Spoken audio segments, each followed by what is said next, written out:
Hello everyone, स्वागत है आप सभी का। आज की क्लास में हम एचटेट सीटीपी के previous year question paper discuss करेंगे, जो आपके सीटेट, एचटेट, यूपीटेट, रीट हर उस एग्जाम में इंपॉर्टेंट रहेगा जिसमें सीटीपी के क्वेश्चन आते हैं। तो चलिए स्टार्ट करते हैं। टोटल 30 क्वेश्चन से आप एंड में बताना कि आपका स्कोर कितना रहा। ठीक है, देखिए फर्स्ट क्वेश्चन, निम्नलिखित में से किसने नैतिक विकास का सिद्धांत दिया? प्याजे, वाइगोत्स्की, फ्रॉयड या बंडूरा? देखिए जो वाइगोत्स्की थे, इन्होंने कौन सा सिद्धांत दिया था? तो इन्होंने सामाजिक सांस्कृतिक, ठीक है, इन्होंने सामाजिक सांस्कृतिक का सिद्धांत दिया था।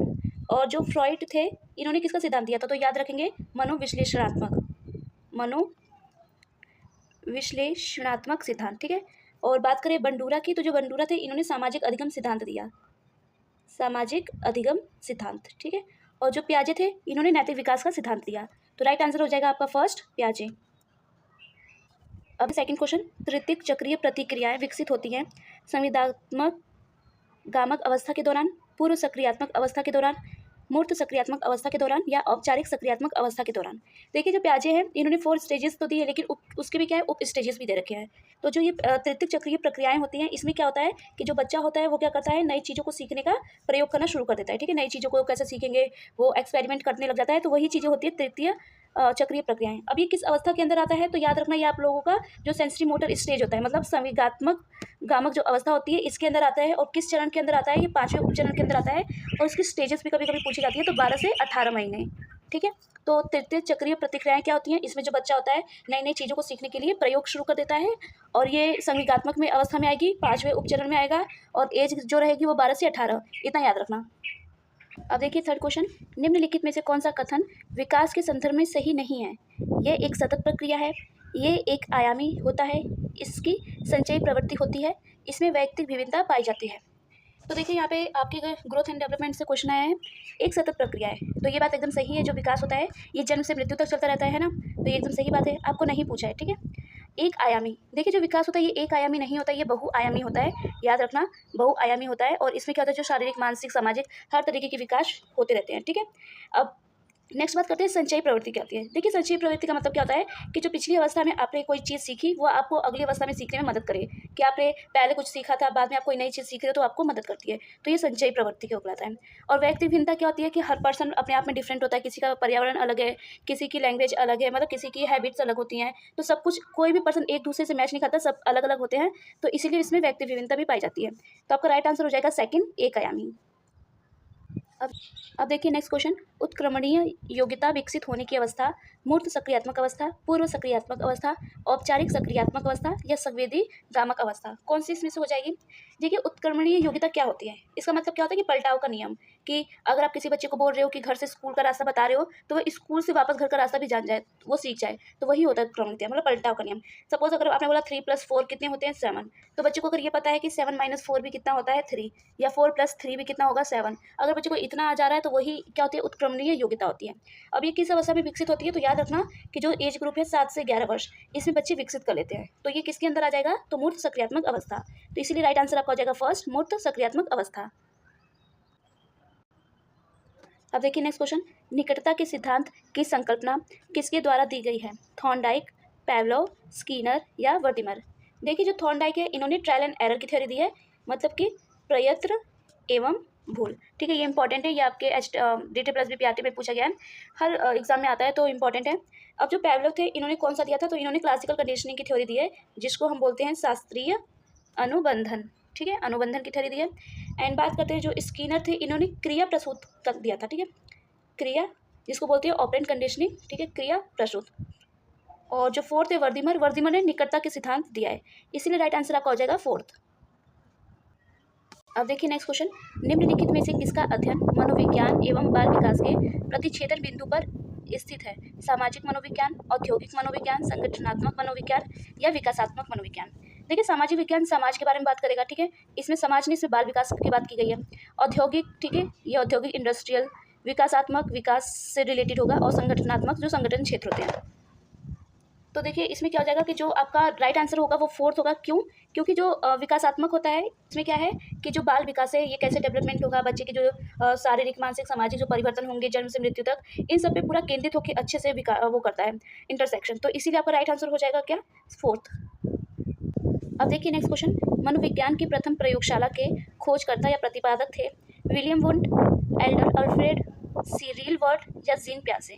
देखिए जो प्रयोगशाला फर्स्ट किसने स्थापित किया था या प्रतिपादक कौन थे, याद रखना विलियम वुंड थे, ठीक है, इसीलिए राइट आंसर हो जाएगा आपका फर्स्ट। जो विलियम वुंड थे इन्होंने 1879 में क्या किया था, प्रयोगशाला स्थापित की थी। कहाँ पे किया था, याद रखना आप, जर्मनी में की थी। जर्मनी में कहाँ पे की थी, तो लिप्जिंग एक प्लेस का नाम है, वहाँ पे किया था, ठीक है। इसी वजह से इनको क्या बोला जाता है, फादर ऑफ एक्सपेरिमेंटल साइकोलॉजी, मतलब कि प्रायोगिक मनोविज्ञान के जनक कहा जाता है, ठीक है। इतनी बातें याद रखना इंपॉर्टेंट है।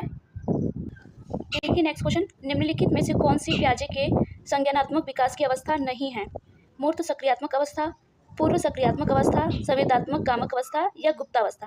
देखो सभी को पता है प्याजे ने टोटल 4 स्टेजेस दिए हैं, जिसमें से मूर्त सक्रियात्मक अवस्था, पूर्व सक्रियात्मक अवस्था, संवेदात्मक कामक अवस्था, ये तीनों तो हैं, लेकिन जो आपका थर्ड है गुप्तावस्था, ये नहीं दिया इन्होंने, तो इसीलिए आपका राइट आंसर जो हो जाएगा वो हो जाएगा आपका थर्ड, ठीक है। बाकी देखिए इसमें मूर्त हो गया, पूर्व हो गया, संवेदात्मक हो गया, एक आखिरी अवस्था बचती है, उसको बोला जाता है औपचारिक सक्रियात्मक अवस्था, ठीक है। एंड ये याद रखना, इस ये भी इंपॉर्टेंट है कि जो गुप्तावस्था है ये किसने दिया, तो याद रखना इसके बारे में, ये जो सिगमंड फ्रॉइड थे, ठीक है, सिगमंड जो फ्रॉइड थे इन्होंने दिया था, ठीक है। तो और इनका जो था क्षेत्र वो था मनोलैंगिक विकास क्षेत्र, इतना आप याद रखना। अब देखिए नेक्स्ट क्वेश्चन, काल्पनिक दर्शक या श्रोता किस अवस्था से संबंधित है, पूर्व बाल्यावस्था, उत्तर बाल्यावस्था, वयस्कावस्था या किशोरावस्था। देखिए जो काल्पनिक दर्शक या श्रोता है ये आपका संबंधित है फोर्थ किशोरावस्था से, ठीक है। और कभी कभी पूछा जाता है कि ये किसने बोला था, तो ये याद रखना जो डेविड है, डेविड एल्काइड, ठीक है, डेविड एल्काइड जो थे इन्होंने बोला था।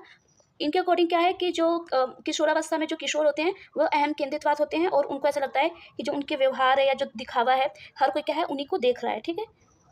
तो इसीलिए राइट आंसर आपका हो जाएगा फोर्थ। अब देखिए नेक्स्ट क्वेश्चन, एक बच्चा कहता है कि चांद हंस रहा है, यह निम्न में से किस विशेषता को इंगित करता है, आत्मकेंद्रण, एनिमिज्म, सकारात्मक या नकारात्मक। देखिए चांद हंस रहा है, इसका मतलब क्या है कि जो निर्जीव वस्तुएं हैं उसको क्या समझ लेना, सजीव वस्तुएं, ठीक है, निर्जीव वस्तुओं को क्या समझ लेना, सजीव समझ लेना। तो ये जीन प्याजे ने बोला था, और इसको बोला जाता है एनिमिज्म, जिसमें बच्चा क्या करता है, जो चांद, खिलौने, बादल, इनको सजीव समझ लेता है। तो राइट आंसर आपका हो जाएगा सेकंड।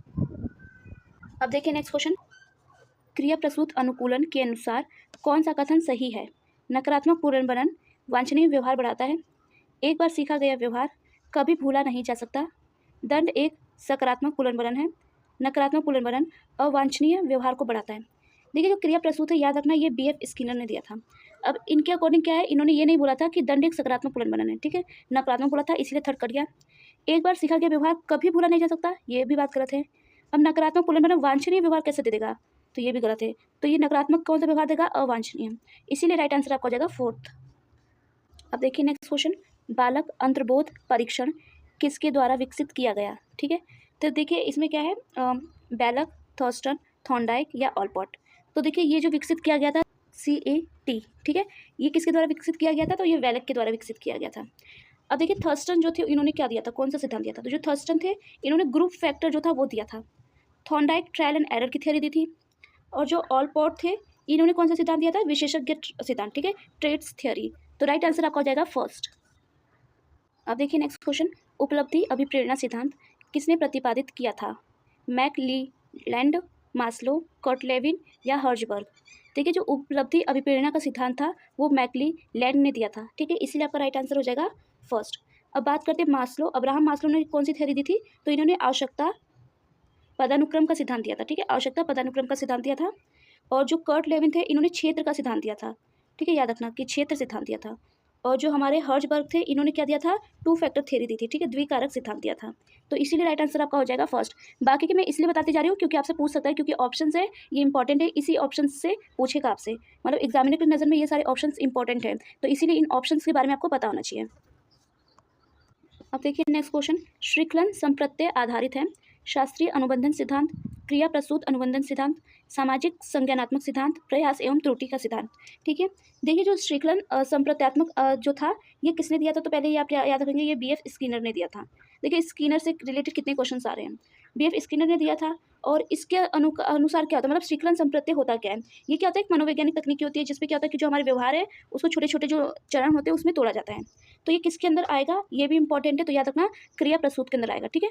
तो राइट आंसर सेकंड। अब देखिए नेक्स्ट क्वेश्चन, बुद्धि का त्रिआयामी सिद्धांत किसके द्वारा प्रतिपादित किया गया है, थॉर्नडाइक, गिलफोर्ड, स्पीयरमैन या थर्स्टन। देखिए बुद्धि का त्रिआयामी सिद्धांत होता क्या है। बुद्धि का त्रिआयामी सिद्धांत कहते हैं बुद्धि को 3 आयाम में बांटा गया है। कौन कौन से हैं? तो याद रखना संक्रिया, सेकंड होती है विषय वस्तु, ठीक है, और थर्ड होता है उत्पाद। अब ये किसने दिया था, ये भी इंपॉर्टेंट है, याद रखना ये गिलफोर्ड ने दिया था, ठीक है, गिलफोर्ड। तो ये इंपॉर्टेंट है, ये आपको याद रखना है। जो थॉर्नडाइक थे इन्होंने फिर कौन सा सिद्धांत दिया, क्योंकि पेपर में आ भी सकता है। तो बहुकारक सिद्धांत जो था वो किसने दिया है, थॉर्नडाइक, और इन्होंने ट्रायल एंड एरर की भी थ्योरी दी है, ठीक है। एंड नेक्स्ट बात करते हैं अगर हम लोग स्पीयरमैन, ठीक है, स्पीयरमैन जो थे इन्होंने द्विकारक सिद्धांत दिया था। इनके अकॉर्डिंग क्या था कि बुद्धि 2 कारक की होती है, एक जी फैक्टर होता है और एक एस फैक्टर होता है। और जो थर्स्टन थे ये मैं बता के वैसे आई हूँ, इसको बोला जाता है समूह कारक सिद्धांत, ठीक है, समूह कारक सिद्धांत, जिसके अंदर इन्होंने जो बुद्धि थी वो 7 टाइप्स की बताई है। होप कि आपको समझ में आ गया होगा। अगर आपको ये पसंद आ रहा हो तो प्लीज़ आप चैनल से जुड़ सकते हैं, जहाँ पे आपको जो मोस्ट इंपॉर्टेंट क्लासेस हैं जो आपके पेपर में आ सकती हैं, वीडियोस है, सब कुछ मिलेगा। निम्नलिखित में से कौन सी पुनर्बलन की अनुसूची नहीं है? चर अनुपात, अभिप्रेरणा, स्थिर अंतराल या स्थिर अनुपात। देखिए जो बी एफ स्किनर थे, ठीक है, याद रखना ये बी एफ स्किनर ने ही दिया है, ठीक है। जो बी एफ स्किनर थे इन्होंने क्या दिया था, देखिए जो स्थिर अनुपात है ये इन्होंने दिया था, ठीक है, और जो आपका स्थिर अंतराल है ये भी दिया है, स्थिर अनुपात है ये भी दिया है, ठीक है। तो दिया क्या नहीं है, तो इन्होंने अभिप्रेरणा ये नहीं दिया है, तो इसीलिए राइट आंसर आपका हो जाएगा सेकंड। किसने दिया है भाई, ये याद रख लेना, बी एफ स्किनर। देखिए नेक्स्ट क्वेश्चन, अंतर्दृष्टि का सिद्धांत किसके द्वारा दिया गया था? व्यवहारवादी द्वारा, गेस्टाल्टवादी, संरचनावादी या प्रकार्यवादी। देखिए जो व्यवहारवादी सिद्धांत है इसमें ट्रायल एंड एरर, मतलब जो प्रयास एवं त्रुटि है इस पे जोर दिया जाता है। जो गेस्टाल्टवाद है इनमें अंतर्दृष्टि पे फोकस किया जाता है। जो संरचनावादी हैं इसमें जो मन की संरचना, चेतना, संवेदना भाव, इस पर जोर दिया जाता है, ठीक है। और जो प्रकार्यवादी होते हैं इसमें क्या होता है कि जो मन और व्यवहार, वातावरण के साथ जो सामंजस्य बिठाने का काम करते हैं वो होता है। तो आप बता सकते हैं आंसर कौन सा होगा, तो आपका राइट आंसर कौन सा हो जाएगा बताइए, सेकंड, ठीक है, गेस्टाल्टवादी।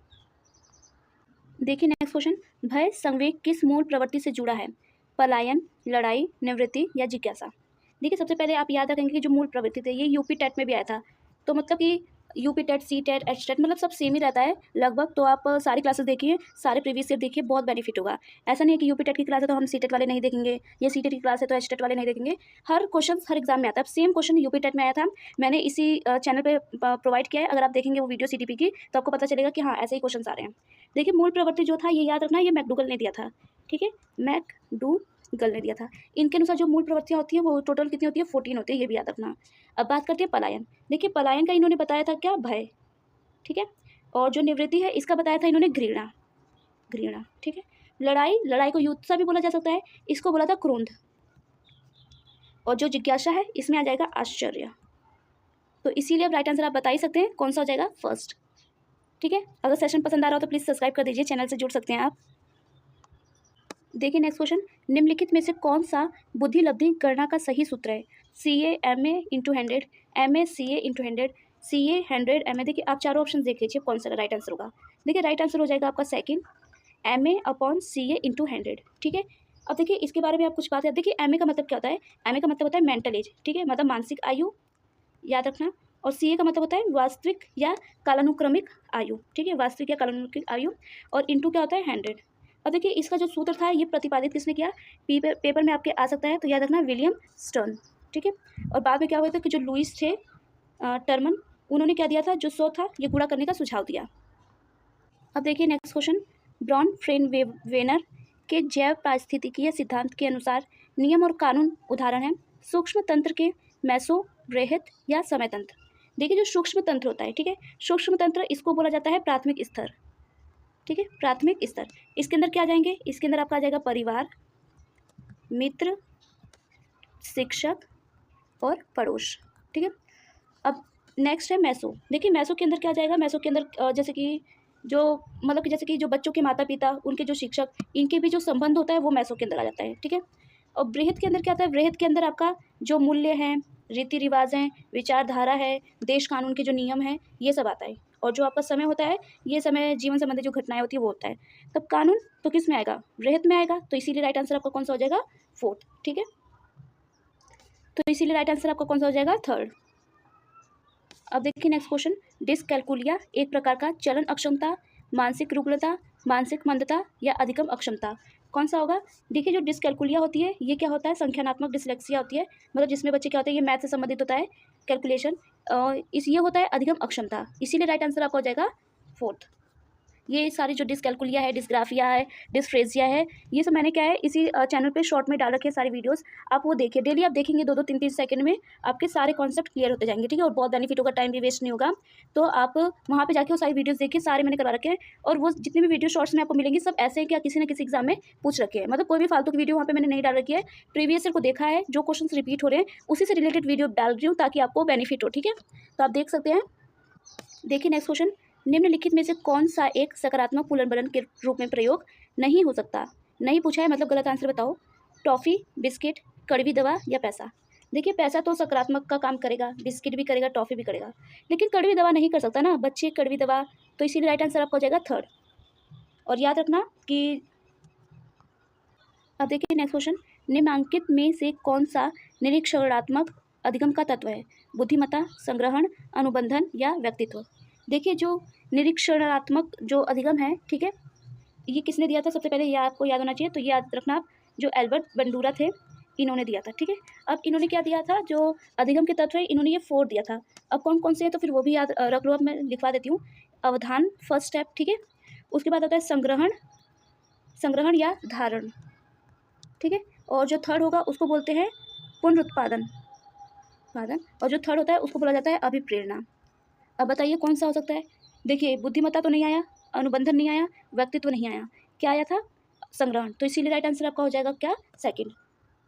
इसमें क्या होता है, देखो अवधान का मतलब क्या होता है कि आपने क्या किया, किसी के व्यवहार पर ध्यान केंद्रित किया। संग्रहण का मतलब क्या होता है, उसमें स्मृति में आपने रखा, सुरक्षित रख दिया। पुनरुत्पादन का मतलब क्या होता है, जो आपकी जो जानकारी थी सीखी गई उसको क्या करते हैं, अपने एक्शंस में लाते हैं। अभिप्रेरणा का मतलब क्या है कि अगर आपको अच्छा मिला तो आप उसको व्यवहार में रखेंगे, नेगेटिव इफेक्ट पड़ा तो नहीं रखेंगे। अब देखिए नेक्स्ट क्वेश्चन, सिगमंड फ्रॉइड जाने जाते हैं सामाजिक विकास सिद्धांत के लिए, मनोलैंगिक विकास के सिद्धांत के लिए, संज्ञानात्मक विकास के सिद्धांत के लिए या नैतिक विकास के सिद्धांत के लिए? देखिए जो सिगमंड फ्रॉइड थे, याद रखना ये मनोलैंगिक विकास के सिद्धांत के लिए जाने जाते हैं, इसीलिए राइट आंसर आपका हो जाएगा सेकंड। अब बाकी भी ऑप्शंस देख लीजिए, है ना, क्योंकि पेपर में आ सकता है। देखिए सामाजिक विकास का सिद्धांत कौन कौन जाना जाएगा, तो याद रखना जो एरिक्सन थे वो, और एक लेव वाइगोत्स्की, ठीक है। और बात करते हैं, ये और तो मैंने आपको बता दिया मनोलैंगिक। देखिए संज्ञानात्मक में कौन जाना जाएगा, जीन पियाजे, ठीक है। और नैतिक में कौन जाना जाएगा, जीन पियाजे भी जाने जाएंगे, और जो कोलबर्ग है वो भी जाने जाएंगे। अब देखिए नेक्स्ट क्वेश्चन, 90 से 110 बुद्धि लब्धि प्रसार बुद्धि की किस श्रेणी को दर्शाता है? प्रखर, औसत, अल्प या मूर्ख? देखिए जो प्रखर बुद्धि होती है ये याद रखना, ये 120 से 129 के बीच IQ लेवल होता है, ठीक है। जो एवरेज होता है ये 90 टू 110 के बीच होता है। जो अल्प बुद्धि होती है ये याद रखना, ये 80 से 89 के बीच होता है। एंड जो मूर्ख होता है ये 50 टू 69 ले सकते हो, इतने बीच होता है, ठीक है। तो आप बता सकते हो बात आंसर, तो कौन सा आंसर हो जाएगा आप लोगों का? सेकंड, ठीक है, औसत। तो राइट आंसर आपका हो जाएगा सेकंड। अब देखिए नेक्स्ट क्वेश्चन, निम्नलिखित में से कौन सी तकनीक दृष्टिबाधित बालक के शिक्षण हेतु प्रयोग की जाती है? PECS, संकेत भाषा, टेलर फ्रेम या इनमें से कोई नहीं?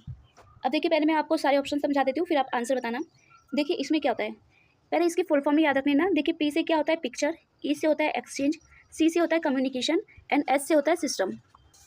अब देखिए इसमें होता क्या है, इसमें ये होता है कि जो बच्चे होते हैं जो ऑटिज्म होता है, ठीक है, जो ऑटिज्म से संग्रहित होते हैं बच्चे और जिनको संवाद करने में कठिनाई होती है, तो इसमें क्या किया जाएगा कि जो चित्र है उसके माध्यम से इनको अपनी बात कहना सिखाया जाता है। संकेत भाषा क्या होगी, देखिए जो संकेत बताया तो है, ये याद रखना, ये जो श्रवण ग्रसित बच्चे होते हैं ना उनके लिए होता है, ठीक है। इसमें जो हाव भाव, इशारे, ये सब बताया जाता है। और टेलर फ्रेम क्या होता है, या आपने अपने जो टीचिंग जब आप कर रहे होगे DLED या BEd, इसमें सिखाया जाता है, जिसमें क्या किया जाता है, धातु की कीलें गाड़ी जाती हैं, जो दृष्टिबाधित बच्चे होते हैं उनको छू के सिखाया जाता है, ठीक है। गणित के सम्स होते हैं ये सब। तो इसीलिए राइट आंसर आपका हो जाएगा थर्ड, क्योंकि आपसे किसके बारे में पूछा है, दृष्टिबाधित बच्चे। अब देखिए नेक्स्ट क्वेश्चन, बोबो डॉल पर किया गया अनुसंधान अधिगम के किस सैद्धांतिक दृष्टिकोण की पुष्टि करता है? अंतर्दृष्टि अधिगम, गुप्त अधिगम, स्थान अधिगम या सामाजिक अधिगम? देखिए जो बेबो डॉल था ये अल्बर्ट बंडूरा ने किया था, ठीक है। तो ये किससे संबंधित है, ये सामाजिक अधिगम से संबंधित है, याद रखना इंपॉर्टेंट है, ठीक है।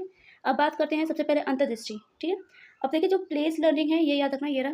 देखिए जो स्थान अधिगम है ये किसने दिया, कभी भी पेपर में आता है, जो टॉल मैन थे इन्होंने दिया था, ठीक है, याद कर लेना, इंपॉर्टेंट है। और जो गुप्त है ये भी किसने दिया था, टॉलमैन ने दिया था, ठीक है, ये भी याद रखना आप, इंपॉर्टेंट है। और अंतर्दृष्टि जो था ये मैंने आपको बताया ही था अभी, मतलब अभी वीडियो जो था इससे पहले इसमें मैं समझा कर आई थी कि जो कॉलर थे वो संबंधित थे। तो इसीलिए राइट आंसर आपका कौन सा हो जाएगा, फोर्थ। अब देखिए नेक्स्ट क्वेश्चन, कोलबर्ग के अनुसार दंड से बचने हेतु नैतिकता का विकास किस स्तर के अंतर्गत आता है? पूर्व रूढ़िवादी अवस्था, रूढ़िवादी अवस्था, उत्तर रूढ़िवादी अवस्था या इनमें से कोई नहीं? देखिए कोलर के अकॉर्डिंग जो दंड से बचेंगे वो किसके अंदर आएगा, तो याद रखना वो पूर्व रूढ़िवादी अवस्था के अंतर्गत आता है, ठीक है, याद रखना। और इसमें कभी कभी क्या पूछा जाता है, एज ग्रुप, तो जो एज ग्रुप होगा वो 4 से 10 वर्ष होगा। अब बात करते हैं सेकंड। देखिए जो सेकंड होता है रूढ़िवादी अवस्था, इसमें गुड बॉय गुड गर्ल ये वाली अवस्था आती है, ठीक है।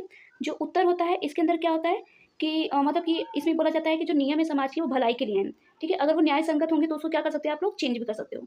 तो इसीलिए राइट आंसर आपका होगा फर्स्ट। अब देखिए नेक्स्ट क्वेश्चन, अधिगम अक्षमता शब्द का सर्वप्रथम प्रयोग किसके द्वारा किया गया? कैनर, डाउन, सैमुअल किर्क या सिगमंड फ्रॉइड? अब देखिए फर्स्ट अगर कैनन की बात करें तो ये किससे संबंधित है, ऑटिज्म, ठीक है। अब सेकंड बात करते हैं डाउन। डाउन जो होता है ये सिंड्रोम से संबंधित है, ठीक है, अनुवांशिक विकार का जो पहचान होता है। जो क्रिक है ये अधिगम अक्षमता से संबंधित है, तो right answer third. Fourth Sigmund Freud, जो मैं बताते भी आ रही थी, मनोविश्लेषणवाद। अब देखिए नेक्स्ट क्वेश्चन लास्ट है, बालक का उसकी माता के प्रति आकर्षण फ्रॉइड ने कहा है क्या, इलेक्ट्रा ग्रंथि, ऑडिपस, नैतिक या मौखिक, ठीक है। देखिए इलेक्ट्रा क्या होता है, इलेक्ट्रा के अंतर्गत क्या होता है कि जो बालिका होती है या जो लड़की होती है ये पिता के प्रति आकर्षण व स्नेह। ओडिपस क्या होता है, इसके अंदर क्या होता है, ओडिपस कि जो बालक है उसका माता के प्रति आकर्षण। इलेक्ट्रा में क्या होता है, लड़की पिता के प्रति आकर्षण, लेकिन ओडिपस में क्या होता है कि बालक का माता के प्रति आकर्षण। तो राइट आंसर आपका हो जाएगा सेकंड, ठीक है। और जो नैतिक द्वंद्व है और जो मौखिक ग्रंथ है, ठीक है, ये तो इनसे संबंधित नहीं है, तो राइट आंसर आपका हो जाएगा सेकंड। तो ये टोटल 30 क्वेश्चन थे। कैसा सेशन लगा आपको प्लीज़ बताना, और चैनल से जुड़ सकते हैं अगर आपको ये वीडियो पसंद आई हो। होप कि आपको सब कुछ समझ में आया हो, मैंने एक्स्ट्रा जो भी चीज़ें बताई हो वो आपके लिए यूज़फुल हो। एंड अगर ऐसे ही एजुकेशनल वीडियो चाहिए तो आप हमारे चैनल से जुड़ सकते हैं, जहाँ पे मैं HTET, CTET, UPTET इन सब के प्रीवियस ईयर करवा रही हूँ, और शॉर्ट्स में आपको वो चीज़ें दे रही हूँ, प्रोवाइड करवा रही हूँ जो आपके एग्जाम में आ सकता है, ठीक है। सारे चुनिंदा टॉपिक्स हैं जो आपके एग्जाम में आता है, जो बहुत ज़्यादा इंपॉर्टेंट है आपके लिए, सिर्फ वही टॉपिक्स हैं। फालतू की कोई वीडियो या कोई क्लास आपको नहीं नजर आएगी, जो आपके एग्जाम में आता है वही सब रिलेटेड है, ठीक है। तो आप चैनल से जुड़ सकते हैं और आप कमेंट कर सकते हैं, शेयर भी कर सकते हैं अगर आपको ये सेशन पसंद आए। तो थैंक यू सो मच, मिलते हैं नेक्स्ट वीडियो में।